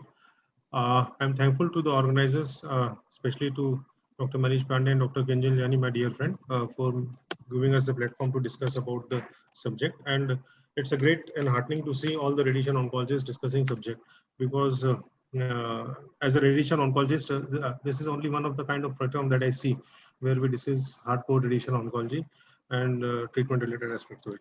So I'll not waste much of time. I'll start my discussion because we have to finish it as soon as possible. So my topic of deliberation today is asymptomatic solitary bony metastasis on imaging. What is the role of radiation therapy to the prostate? And I have already shared my slides with the panelists, and I hope the topic is well clear and understood, and they are prepared for the question that I'm going to ask to them. So whenever this kind of presentation is there, how do you evaluate cancer prostate primary disease as well as the metastasis? Dr. Maitri? Yes, sir. Dr. Maitrik Mehta. Hello, Manish bhai. Yeah. It's always confusion between Maitri and Maitrik. Yeah, everybody is available. I'm not able to see. All the panelists are available? Yes, available. Who except for Manish, Dr. Manish Gupta, everybody is available, no? Dr. Manish, you go ahead. Yeah. Everybody is there. Okay. So, yeah, Dr. Maitrik Mehta, you take the question. Yeah, for evaluation of prostate cancer, usually as a standard in GCRI setup, routine investigation plus for local, we standardly we do MRI, and if PSA is more than 20, then we routinely do bone scan. Otherwise, in less than PSA 10, we don't do bone scan for metastatic workup. Otherwise, local MRI abdomen pelvis for local evaluation. So it is PSA 20 or PSA 10? 20 or more. Okay. Chirag, any difference of opinion? We actually stratify according to the criteria given for the risk stratification, and if it is intermediate, unfavorable, and onwards, then we should go for the bone scan. Otherwise, pelvic investigation with MRI and PSA and biopsy with Gleason scores is enough for the workup. But if it is unfavorable, intermediate, and more, then we should go for the bone scan. And if we find any lesion in the bone scan, then we should go for the PSMA PET-CT to rule out the other metastatic lesion in the body. So my question to the panelists is, why not PET scan in the upfront evaluation of the CA prostate with the suspected METs or PSA more than 20? As PET scan is actually, it's also. Forget about the cost. Forget about the cost. It's not about cost. If you see the evidence, there is what is the requirement of actual PET-CT upfront. It is not like head and neck. Why in prostate we do upfront PET-CT? So what is the harm in doing the PET scan? If you are detecting as Chirag, we told that if it is low risk or favorable risk prostate cancer. See, I am suspecting bone metastasis. So yeah, rather on which base we suspect bone metastasis? For pain, tenderness, no, PSA more than 20. There are if PSA is more than 20, then standard recommendation is go for bone scan. And if bone scan is positive, then go that's what my question. If we go for PET scan upfront, then what is the harm we are doing to the patient? Ideally, there is no harm. Ideally, there is no harm. Any difference of opinion? Panelist, Nilesh is there? Yeah, Manish, bone scan is backed by decades of experience. So bone scan is more established, but of course, more practical solution nowadays we practice in our clinic is PET scan, either FDG PET or PSMA PET. Yeah. So you go for PET scan, or you go for MRI plus PET scan, or you go for MRI plus bone scan, whatever. What is your combination, standard combination? See, initially I would do MR. If I suspect that the meds are there, or patient has bulky nodes, then I would advise a PSMA PET or FDG PET. So PSMA PET upfront or FDG PET? PSMA PET is better. But again, that is also not very well established. But I would, as a practice point, I would prefer PSMA PET because it is more specific. Okay. Most of the times, patient already has the PSMA scan by the time they actually come to us. That's fine. That's fine. But just I want to understand, if patient comes to you upfront without any investigation, then what is the line of investigation that you choose for the patient? So we have different panelists having different opinion. Punit, do you want to say something? Yeah, basically, as per the NCCN guidelines, basically. What do you do? What do you do in practice? MRI and PET scan we suggest. If in your locality PSMA is available, that is the best option which can offer to the patient, so that even the small volume disease cannot be missed. And we can, what's the stage migration is a big problem, because in more than 60-70 patients come in a very late stage, where we. So I think all the panelists. I prefer going for the MRI pelvis plus PSMA PET scan, sir. So we can pick up the low metastatic burden disease also if there is oligometastatic or early. So, I'm not able to see who is this. Sir, Sumit Goyal. Dr. Sumit. Yeah. You are not seen. Sorry. Yeah, so Dr. we have. Sorry. Can I add? Sorry. Yes. Yeah. So this is Rahul here. So yeah, Rahul. Yeah, so PSMA PET is now quite routinely available, and I think most of us practice and use it in our clinic. Although NCCN guideline and even European does not support it yet because of the insurance issues in their countries. They don't have a randomized trial, but we all know that 20 to 30% upstaging happens with PSMA PET scan, with even for the bone metastasis and visceral mets. The lymph node sensitivity is not superior to conventional PET, especially if the size of the lymph node is less than 6 millimeter. So if we understand the caveats, I think it is okay to use it. Okay. So this is what the panel discussion is all about. But as far as the guidelines and the subject is concerned, the PET scan has a great sensitivity, but it has got less specificity. The results are equivocal. The detection of bony metastatic site may result either in the use of newer or more expensive modality, which may not improve the overall outcome. MRI, as far as primary site evaluation is concerned, the endorectal coil should be available to understand the primary status of the disease. The thing is that if you are using any imaging modality which helps us to detect one or two more lesions or different but it is more sensitive or specific in picking up the metastasis, whether it is going to affect the outcome, it really needs to be seen. But as far as recommendations are concerned, bone scan is the primary modality of choice for when you are evaluating the prostate cancer patient, and it is well recommended that imaging studies should not be performed based on the best available should be performed on the best available clinical evidence and should not be influenced by the business or personal interest by the care provider. The conventional bone scans are rarely positive in asymptomatic men with PSA less than 10. But the relative risk of bone metastasis or of PSA doubling time is less than 8 months. It is an important modality. So, what if additional lesions are identified on PET scan that we miss on bone scan? Dr. Rahul, do you want to take this? So as I said, 20 to 30% upstaging will be there, for the bone metastasis. So is it going to affect the treatment decision? No, so generally it may not if you already had one metastasis and you detect two more. But suppose if it is a borderline in which you have low volume and then you detect it to be high volume, one issue is that. One is on bone scan, you don't find an uptake or a MET, but on a PET scan, you find an uptake, then the management may shiver, right? So that's the basic issue and dilemma in the clinic when we are sitting with PET scan. And that's why you need MDT and, you need to go ahead according to that. Yeah. So, Dr. Sonali, any take on this? If you have more metastatic lesion find on PET scan as compared to the bone scan, is it going to affect your treatment? As he said, practically, if it changes, theoretically, they're all. Yeah. Practically, yes, the decision may change whether it's going to be a radical approach to treatment or whether it's going to be a palliative. If the disease volume is very high, then the aim of treatment may change. So we are discussing about the asymptomatic bone metastasis and the role of radiotherapy to the prostate cancer. The basic scenario remains same. Okay. So in that context, whether it is going to affect your approach? The systemic therapy approach may change depending on the volume. So the local treatment for asymptomatic bone mets or the local prostate treatment may not vary much. So it's asymptomatic patients. The bone scan is showing five lesions. The PET scan is showing 7 lesions. Now you tell me what is your take on it?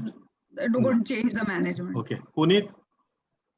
Yeah, I mean, it will not overall. I mean, as per the Stampede trial, if it is a low volume, it is impressive overall survival which we have seen. And if it is more than 3 or 4 vertebrae, as you are telling, it's more than 5, then it's a high volume. And in that case, the survival benefit, if we see with radiation giving to the primary, and this is not that significant. It's better if it's a low volume. In short, your treatment management is not going to be affected by if you have picked up 2 or 3 more lesions in asymptomatic bone patients. So Dr. Manish, if I can add, so yes. Stampede and HORAD, both the studies, they were based on bone scans. They did not have the information available for the PET scan. Yes. Now, if you go by that, then obviously they will 30% or 20%, whatever is the number of, it will be upstage even in that data if that was done, PET scan was done, So I think if we are going to extrapolate the bone scan data into the clinic or the Stampede data in the clinic, it's best to go with that rather than, trying to apply the same volumetric metrics for detecting low volume disease based on PET scan. I hope I'm clear, or is it confusing? Dr. Manish, I would like to add one thing more. Yes.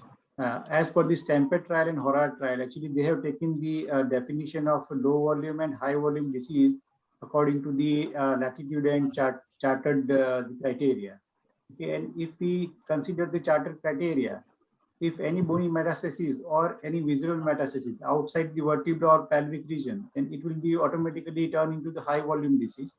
Okay, so the prognosis and the treatment results would be changed in both the cases, and addition of radiotherapy would not be as much if it is high volume disease. See, that is discussion, but our primary patient is asymptomatic patient. That is okay, but with do any of us will treat prostate as a curative treatment with 7 vertebral metastases?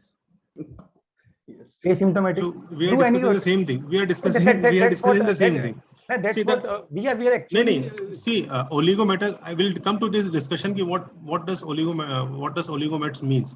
Whether you are diagnosing it on primary basis, or whether you are diagnosing after neoadjuvant hormonal treatment, or whether you are diagnosing in all giving this some kind of neoadjuvant treatment. But Oligomets doesn't mean primary oligomets. It can be post treatment also. But in post neoadjuvant treatment also. STAMPEDE trial, it was We'll discuss. I'm coming to that. I'm carrying my discussion to that. So, as far as NCCN recommends, the FDG PET scan should not be routinely used for staging of prostate cancer, since the data is limited in the prostate cancer. And there is an interesting, when I was going through the literature, there is an interesting phenomenon which is called as Will Rogers effect. And they say that when the worst prognosis patients,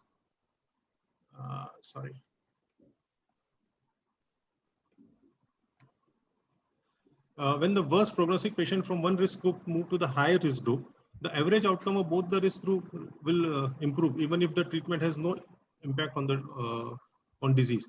This is known as Will Rogers effect. So, if I want to simplify this statement, it means that even if you are upstaging your disease by using a higher, more precise modality of the treatment, it is not going to affect the overall outcome.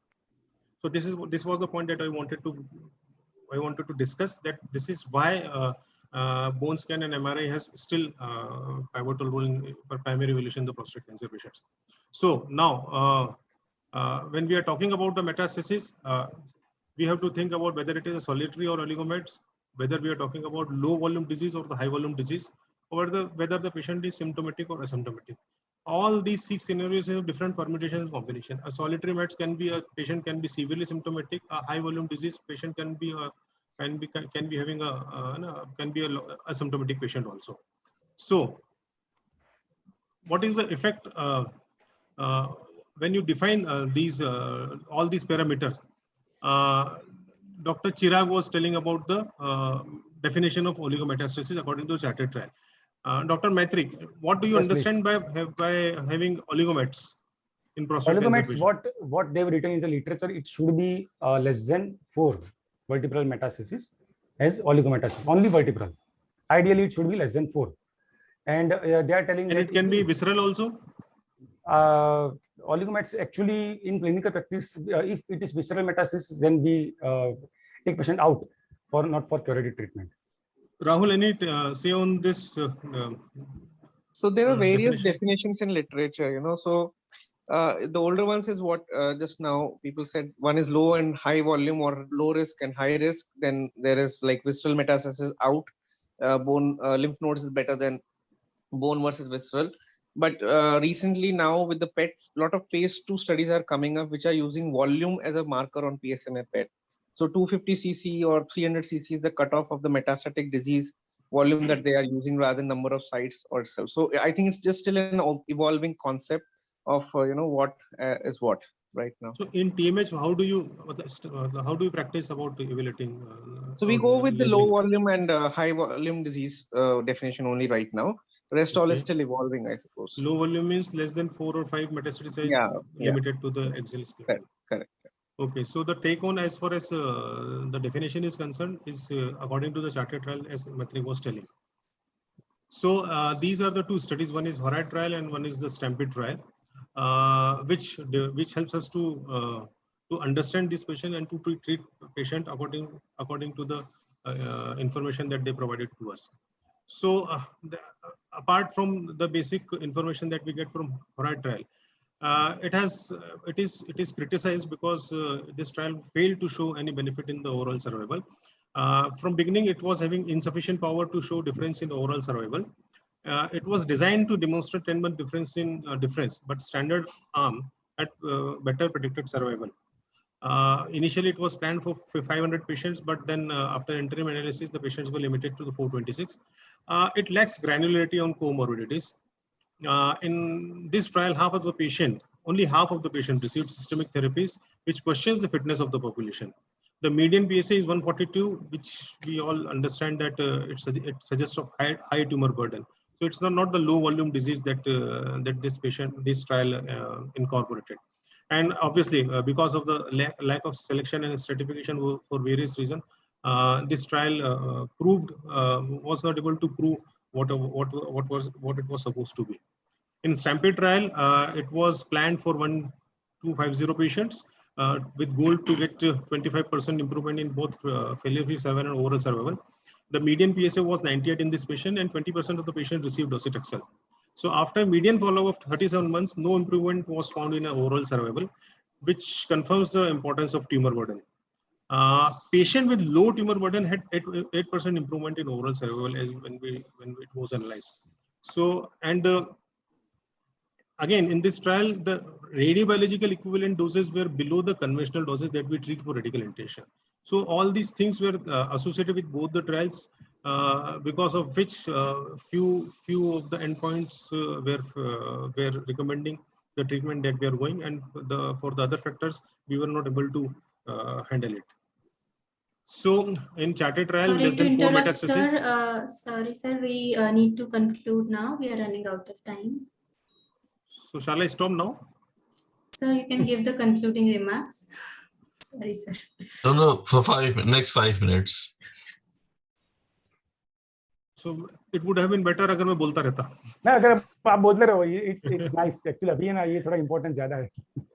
ठीक है. अच्छा मैं So low volume disease is prognostic marker of overall survival and predictive marker of response to localized RT. The Stampede showed that prostate radiotherapy did improve survival in those patients with low metastatic burden, as I told you earlier. So now the other point that I wanted to discuss is when we talk about the local radiotherapy to the prostate, why not surgery to the prostate? If we are talking about the local treatment, why should not be patient operated upon with the low metastatic burden or asymptomatic bone metastasis? Any take on that? Dr. Chirag? Dr. Maitri? Trials are going on. The SWOG trial in Atlanta trial is going on. Even TRACBON trial is also going. Comparison of the surgery as a local treatment along with the ADT. And there are other trials also which includes abiraterone as well as the docetaxel in other arms with the comparison of radiotherapy also. So the trials are going on, and then results will come within 2-3 years. So this is one of the scenario where the radiotherapy trials came before the surgical trials. And we are having an edge because of that thing. But still, there are 9 trials which are going on, and as Dr. Chirag said, that this trial will help us to understand what is the role of surgery in doing so.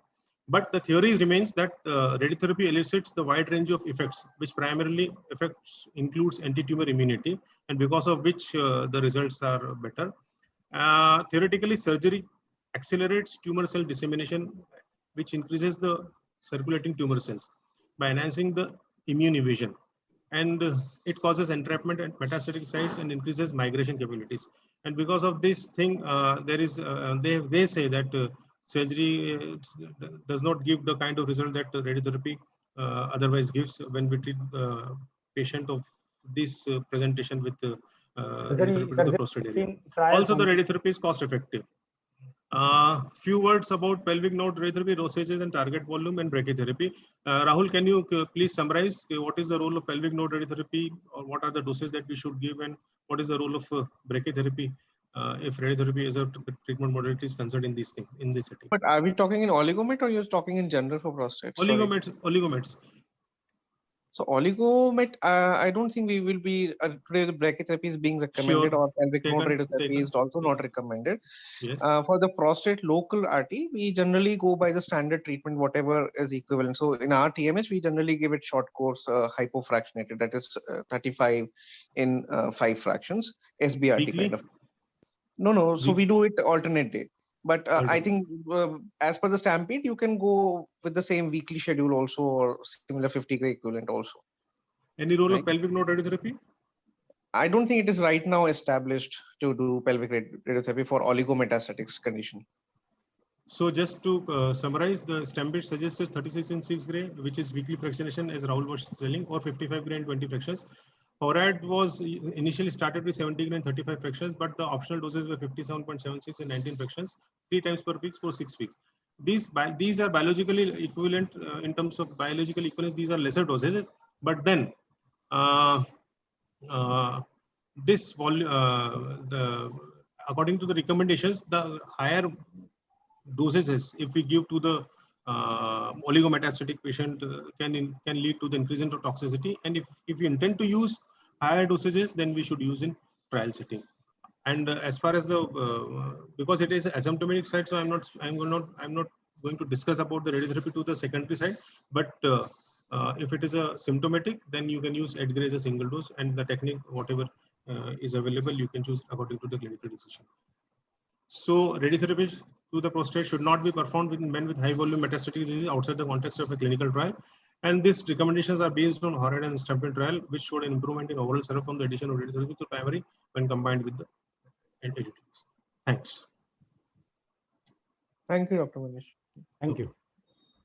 Thank you, sir. Thank you, Dr. Manish, and all the panelists for such a wonderful, deep discussion. Thank you.